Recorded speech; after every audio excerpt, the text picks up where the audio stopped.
Good morning students. आज हम start करने जा रहे हैं आइगन फंक्शन और आइगन वैल्यू, यानी आइगन फलन और आइगन मान। ठीक है, इसके बारे में पढ़ेंगे हम। आइगन फलन और आइगन मान। आइगन मान, आइगन फलन और आइगन मान क्या होता है? ठीक है, ये जो आइगन फलन है और ये जो आइगन मान है, ये क्वांटम यांत्रिकी में बहुत काम में आता है। इसमें क्या देते हैं, हम एक विशेष फलन लेते हैं। माना कोई फलन है हमारे पास, कोई फलन, ये एक क्या होगा, विशेष फलन होगा। कोई फंक्शन है, कोई फलन है, और वो क्या है हमारे पास, साई है। माना कोई फलन क्या है, साई है। ठीक है, अब देखो हमारे पास संकारक या जो ऑपरेटर है, संकारक या जो ऑपरेटर है वो क्या है, ए कैरेट है। ठीक है, आइगन फलन और आइगन मान क्या होता है कि हमने ये फलन ले लिया क्या, साई, और इस पर हम संक्रिया करा रहे हैं किसी ए को ऑपरेटर की, और ऑपरेटर क्या है हमारे पास, ए कैरेट है। ठीक है, जब भी हम संक्रिया कराएंगे है ना फलन पर, तो फलन तो हमें एज इट इज मिलना चाहिए। फलन तो हमें कैसा मिलना चाहिए, एज इट इज मिलना चाहिए। और जो इसके गुणांक में आएगा, यानी इसका कोफिशिएंट होगा, सपोज कीजिए वो क्या है, ए है, वो आ जाएगा गुणांक के फलन में। किसी फलन या फंक्शन पर हम ऑपरेट करा रहे हैं संकारक ए, है ना, और जब ये संक्रिया करेगा यानी ये मैथमेटिकल ऑपरेशन होगा, तो हमारे पास फलन तो वही मिलेगा, साथ में हमें एक क्या और मिल जाएगा, नियतांक मिल जाएगा। यानी फलन एक नियतांक से गुणा होकर मिलेगा। ये जो समीकरण है, ये जो हमारे पास इक्वेशन है, ये क्या कहलाती है हमारे पास, आइगन समीकरण कहलाती है।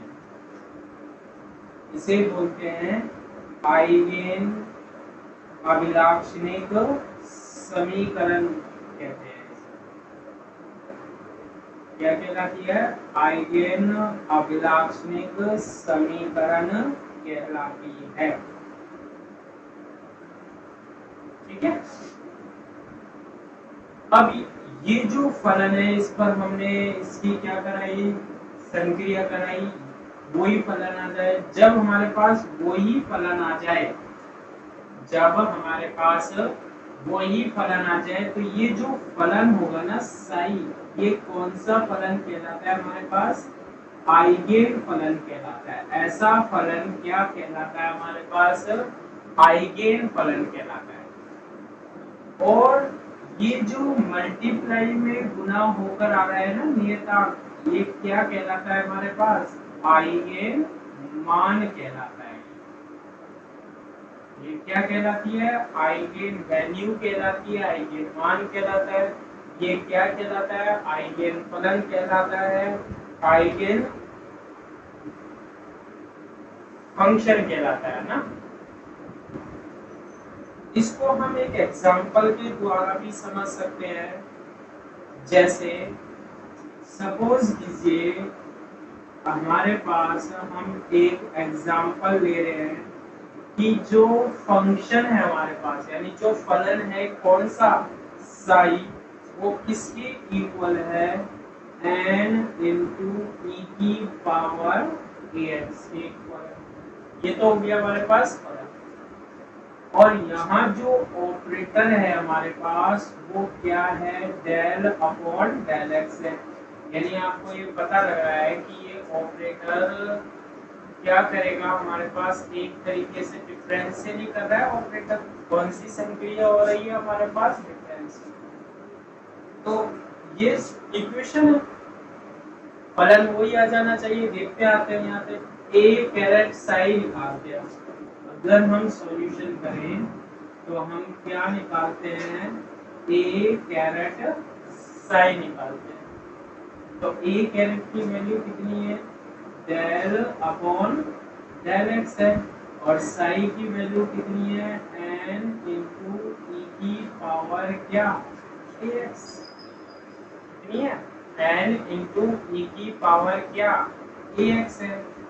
अब इसमें देखो x के सापेक्ष अवकलन होगा, n तो यहाँ एज इट इज आ जाएगा, e की पावर ax का e की पावर ax आ जाएगा, और a मल्टीप्लाई में आ जाएगा। इसको क्या लिख सकते हैं हम, n इंटू ई की पावर ax को साई, तो a एज इट इज, और ये साई, तो a कैरेट क्या आ जाएगा, साई। देखो फलन वही आ रहा है या नहीं आ रहा, आ रहा है। और अब इसके मल्टीप्लाई में क्या आ रहा है, एक नियतांक आता है, तो ये तो क्या कहलाता है हमारे पास, आइगेन मान कहलाता है। और ये क्या कहलाता है, आइगेन फलन या आइगेन फंक्शन कहलाता है। ठीक है, आइगेन फलन या आइगेन फंक्शन कहलाता है।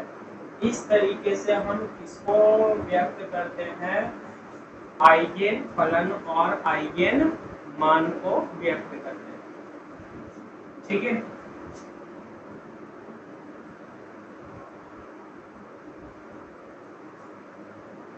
इसके बाद हम पढ़ते हैं किसके बारे में, अपभ्रष्टता के बारे में। देखो वो क्या होती है, अपभ्रष्टता ये क्या होती है, इसको हम कैसे समझा सकते हैं, इसको अपभ्रष्टता को। तो देखो किसी संकारक ए के लिए, किसी संकारक ए के लिए, है ना, आइगेन अभिलाक्षणिक जो समीकरण है, आइगेन अभिलाक्षणिक जो हमारे पास समीकरण है वो हमने क्या पढ़ी है। इसको हम ऐसे लिख सकते हैं, देखो कि ए कैरेट कोई फलन होगा साई है, एन का कोई सी भी वैल्यू होगी यानी फलन होगा ना, is equal to A caret psi n. हमारे पास फलन तो कोई मिलेगा यानी कि क्या, साई एन, और ये आ जाएगा हमारे पास क्या, ए एन। एन की value 1 2 3 first function, second function, और ये क्या बताएगा हमारे पास, थर्ड फंक्शन बताएगा ना। तो हमारे पास क्या दे रखा है कि किसी संकारक ए के लिए आइगेन अभिलाक्षणिक समीकरण ये होती है हमारे पास। अब देखो कंडीशन देखो, ए एन तो क्या कहलाता है हमारे पास, आइगेन मान कहलाता है, आइगेन वैल्यू कहलाती है। और साई एन क्या कहलाता है हमारे पास, आइगेन फलन कहलाता है। क्लियर है ये वाली बात। अब आप आगे देखो कि यदि हमारे पास अलग अलग फलन लिए जाए आपके पास, ये तो क्या है हमारे पास जनरल इक्वेशन है किसकी, आइगेन की, है ना। अभी हम क्या करते हैं, देखो ए कैरेट, अब मैंने फलन ले लिया साई एन 1 ले लिया, या साई एन की वैल्यू 1 रख दो, साई 1 ले लिया। ऐसा करने पर ये तो आ गया हमारे पास साई एन 1 आ गया, और इसके साथ मल्टीप्लाई में आ गया ए एन। ए एन क्या है, कोई आइगेन मान, और साई एन 1 क्या है, आइगेन फलन।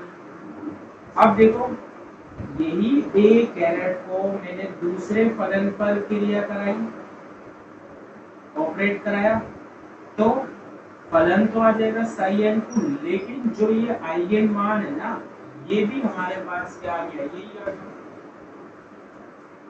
फिर थर्ड हम क्या करते हैं, एक और फलन ले लेते हैं साइन थ्री, फलन तो वही आएगा आइगन में, और क्या आ जाएगा गुना। ऐसे हम बहुत सारे फलन ले रहे हैं।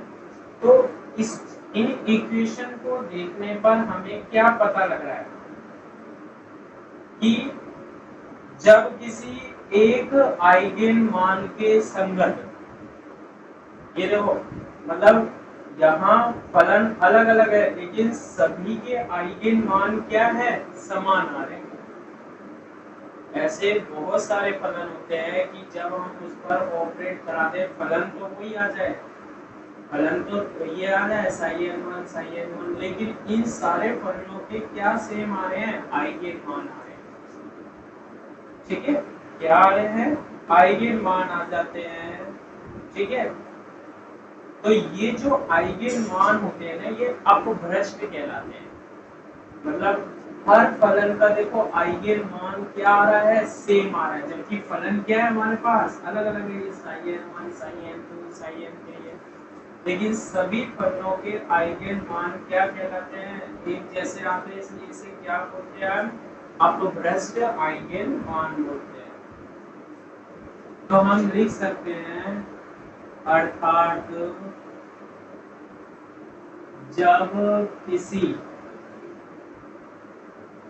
ठीक है, क्या देखना है हमें, आइगन मान, अर्थात जब किसी एक आइगन मान, एक आइगन मान के संगत, आइगन मान तो क्या है हमारे पास, एक ही है। ठीक है, एक से अधिक फलन विद्यमान हो, मान के संगत स्वतंत्र रूप से एक से अधिक फलन क्या हो, विद्यमान हो रहे, नहीं हो रहे सभी में एक से अधिक फलन विद्यमान हो।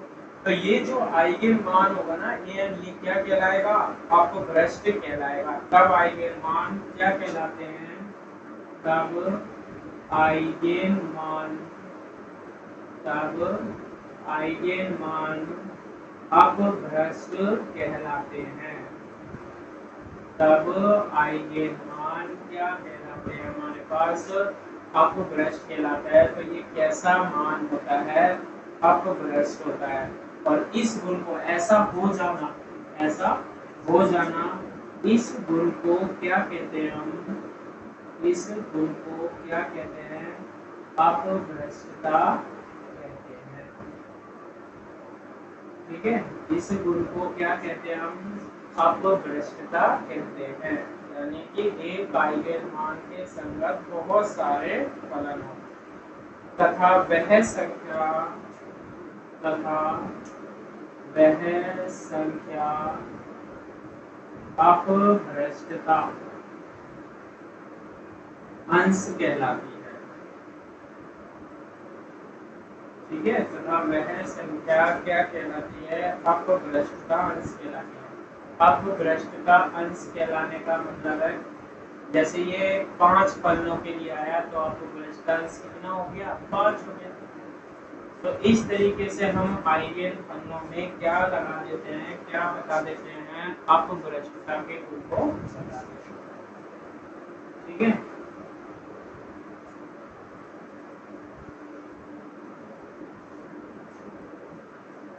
इसके बाद हम बात करते हैं आइगन फलनों के लिए लंब कोणीयता प्रतिबंध। आइगन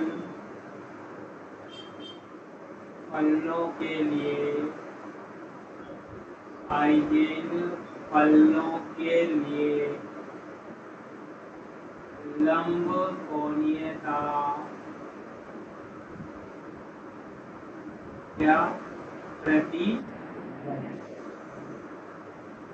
आइगेन फलनों के लिए लंब कोणीयता क्या प्रतिबंध। ठीक है, तो सबसे पहले हमें पता होना चाहिए लंब कोणीयता प्रतिबंध क्या होता है। लंब कोणीयता प्रतिबंध क्या होता है, ये हम मैथमेटिक्स में भी पढ़ते हैं, लंब कोणीयता प्रतिबंध, और यहाँ हम इसको क्या कर रहे हैं, समझा रहे हैं। तो इसके लिए देखो दो तरंग फलन लेते हैं, दो तरंग फलन साई तथा पाई के लिए, दो तरंग फलन साई तथा पाई के लिए लंब कोणीय प्रतिबंध जो होता है वो क्या होता है, ध्यान से सुनना, कि इंटीग्रेशन एक फलन का तो क्या संयुग्मी, दूसरा फलन का गुना, और इसका आयतन समाकलन की जो वैल्यू होती है वो कितनी होती है हमारे पास, 0 होती है। ये क्या कहलाता है हमारे पास, लंब कोणीयता प्रतिबंध कहलाता है। दो फलन कौन से, साई और पाई है। तो एक का तो क्या ले लो आप, संयुग्मी ले लो, दूसरे फलन से क्या कर दो, गुना कर दो, और इसका क्या ले लो, आयतन समाकलन ले लो, और ये किसके बराबर होगा, 0 के बराबर होगा। ठीक है, तो इसको हम इक्वेशन नंबर 1 दे देते हैं। हम इसको क्या कर सकते हैं, प्रूव कर सकते हैं। इसको हम क्या कर सकते हैं, प्रूव कर सकते हैं।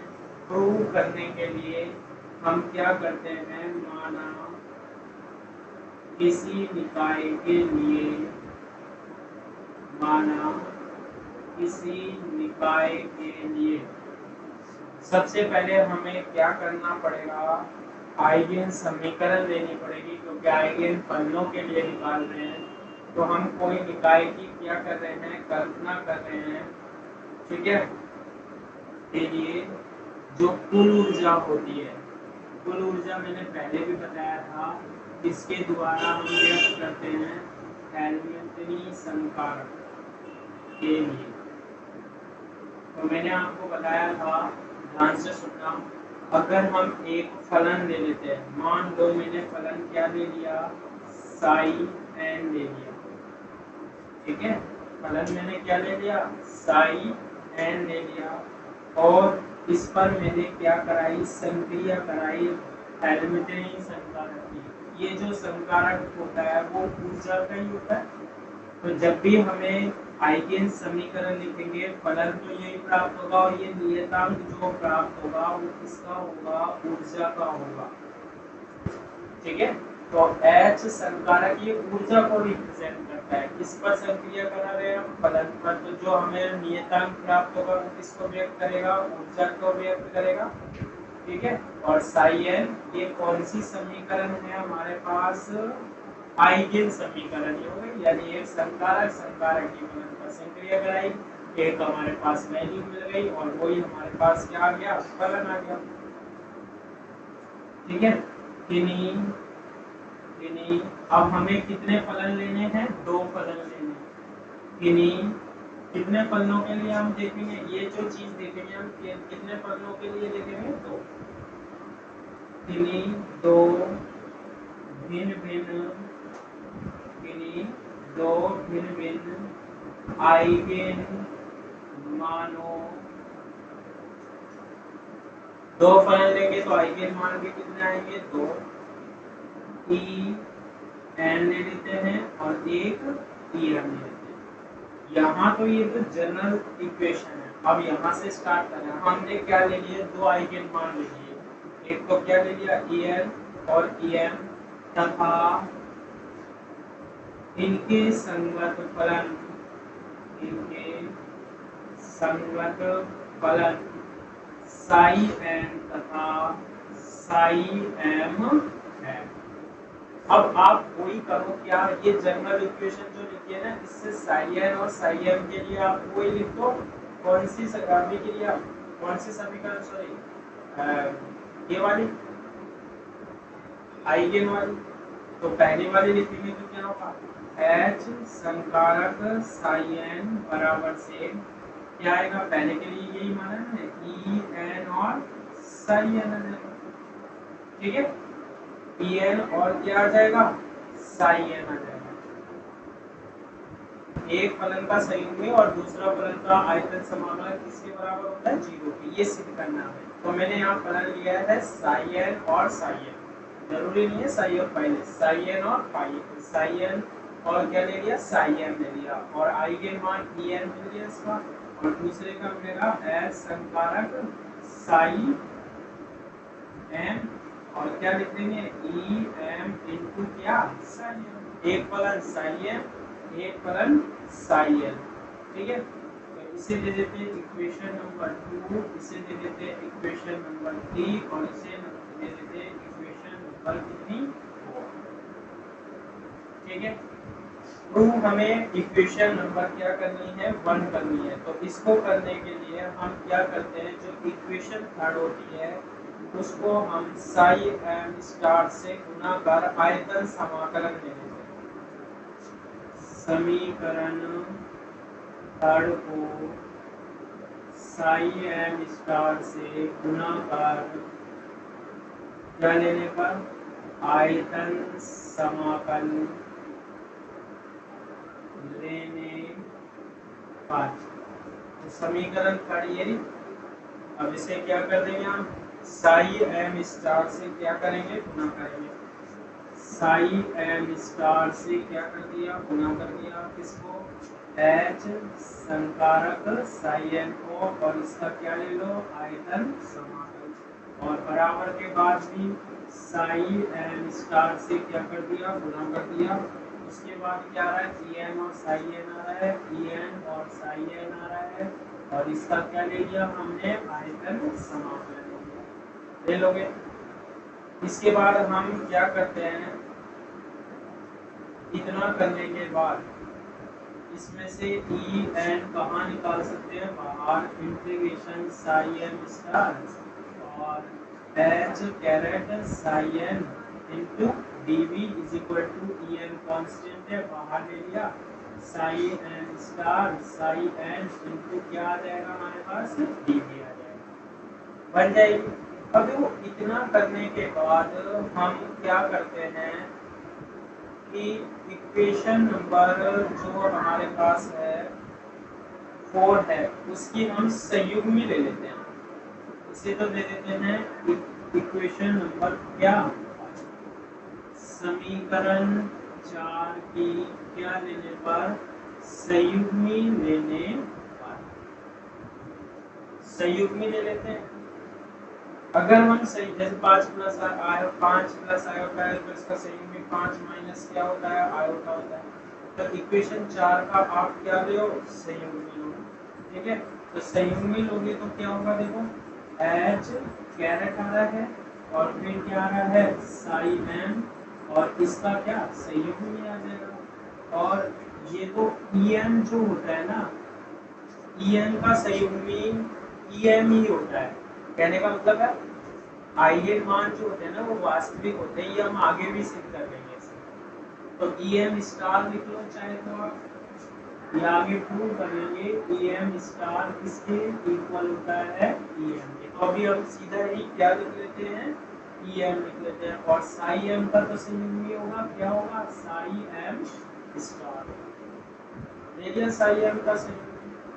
अब ये जो आएगी इक्वेशन नंबर कितनी आएगी, 6 आएगी, आगे इक्वेशन नंबर 6, इक्वेशन 6 को अब हम साई एन से क्या कर देते हैं, गुना कर देते हैं, समीकरण 6 को साई एन से गुना कर क्या लेने पर, आयतन समाकल लेने पर, तो इंटीग्रेशन एच साई एम का क्या संयुग्मी किससे गुना किया है, साई एम और आयतन समाकलन, और इसका भी आयतन समाकलन ले लो, E m psi m star किससे गुना किया है, साई एन से, और यानी कि इसको पहले साई एन से गुना कर लो दोनों तरफ, और फिर उसका क्या ले लो, आयतन समाकलन ले तो उसका क्या ले लेंगे हम, आयतन समांतर ले लेंगे। तो हमारे पास ये इक्वेशन आ जाएगी,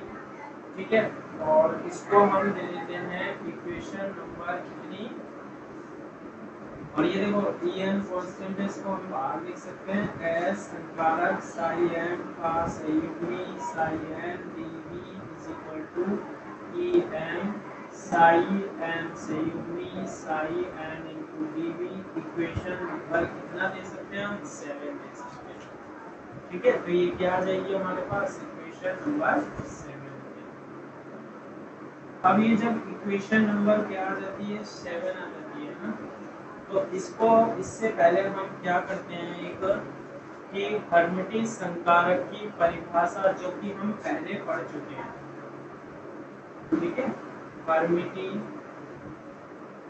संकारक की परिभाषा से, हर्मिटियन संकारक की क्या परिभाषा से, ठीक है। हर्मिटियन संकारक की परिभाषा से हम क्या लिख सकते हैं, ये देखो integration h caret psi m का संयुग्मी साई n, ठीक है। और ये क्या आ रहा है, dv इज इक्वल टू, इसको हम इक्वल लिख सकते हैं किसके, साई m स्टार, क्या लिख दिया हमने, साई m स्टार और h संकारक साई n इंटू dv। तो ये ध्यान रखना, ये कहाँ से आई है, हमने पहले हर्मिटियन संकारक की इक्वेशन पढ़ी थी ना, वहां पर h कैरेट की जगह क्या था हमारे पास, a कैरेट था, और साई m और साई n की जगह हमारे पास फलन थे वहां पर। तो कहने का मतलब है कि ये जो पद हुआ ना, ये वाला पद, ये वाला पद, ये हर्मिटियन की इक्वेशन देखना, उसको हम इस तरीके से क्या कर सकते हैं, लिख सकते हैं। और यदि हम इसको इस तरीके से लिख सकते हैं, तो ये देखो इक्वेशन 7 से, समीकरण किससे, 7 से, तो ये जो बाया पद है इसकी जगह हम ये लिख सकते हैं, और ये लिखेंगे तो हमारे पास क्या आ जाएगा, integration psi m star h संकारक साई n इंटू क्या, dv। और ये किसके बराबर आएगा, ये देखो बराबर के बाद क्या है, em है integration psi m star Sai n into क्या, dv होता है, हो जाएगा। इसे हम दे देते हैं इक्वेशन नंबर कितनी, 8। इक्वेशन नंबर कितनी दे दी हमने, 8 दे दी। अब हम क्या करते हैं, हमारे पास कि जो हमारे पास ये इक्वेशन नंबर कौन सी आई थी, 5 आई थी। इक्वेशन नंबर कौन सी आई थी हमारे पास, 5 आई थी, ठीक है, 5 आई थी, हाँ ये 5 थी। इसको घटा देते हैं इक्वेशन नंबर 8 में से, ठीक है। समीकरण 8 में से समीकरण 5 को क्या करने पर, घटाने पर, ठीक है। तो देखो ये 8 है, इसका बाया पद क्या है, साई m स्टार h संकारक साई n dv में से घटा देते हैं। समीकरण 5 का ये है इंटीग्रेशन साई m स्टार, ठीक है, h संकारक साई n इंटू dv को हम क्या कर देते हैं, घटा देते हैं। और 8 का दाया पद क्या है, em integration psi m star Sai n dv में से, ठीक है, क्या घटा देते हैं, माइनस, और ये क्या है, en integration psi m star Sai n into क्या, 8 में से क्या घटा दो, 5 घटा दो। तो बाएं पक्ष में से तो बाया पक्ष घटा दिया, और दाएं पक्ष में से क्या घटा दिया, दाया पक्ष घटा दिया, ठीक है। अब इसको हम क्या कर लेते हैं, सोल्व कर लेते हैं ना।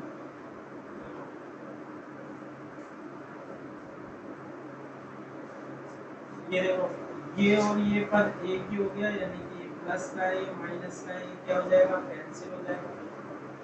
और एक पद जो ये दोनों पद हैं हमारे पास, यहाँ तो क्या आ गया हमारे पास 0 इज इक्वल टू, इन दोनों में से क्या कॉमन आ रहा है, देखो psi m star psi n d भी कॉमन आ रहा है, psi m star psi n d भी क्या है कॉमन, तो क्या बचेगा हमारे पास E m minus E n, E m minus क्या ई एन। अब देखो ई एम और ई एन यहाँ पर क्या बराबर है, बराबर होते तो मैं ई एम बराबर ई एम ही तो लिख लेता मैं, तो ये जो पद है ना E m minus E n is not equal to zero, अगर ये जीरो के इक्वल हो गए तो ई एम किसके बराबर आ जाएगा, ई एन के, जबकि हमने दोनों फलनों के संगत क्या माने हैं, अलग अलग आइगन मान माने हैं ना, तो ये जीरो के इक्वल नहीं होगा, तो फिर जीरो के इक्वल कौन सा होगा, integration psi m star psi n D B is equal to zero, यही हमें प्रूव करना था। आप देखो यहाँ पर एक फलन का तो सही होगी, साई का सही होगी, साई एम का सही होगी, दूसरा फलन साई एन डी बी बराबर जीरो, ठीक है, यही हमारे पास क्या कहलाता है, आइगन फलनों के लिए प्रारंभिक का प्रतिबल कहलाता है, और यही हमें क्या करना था, प्रूव करना।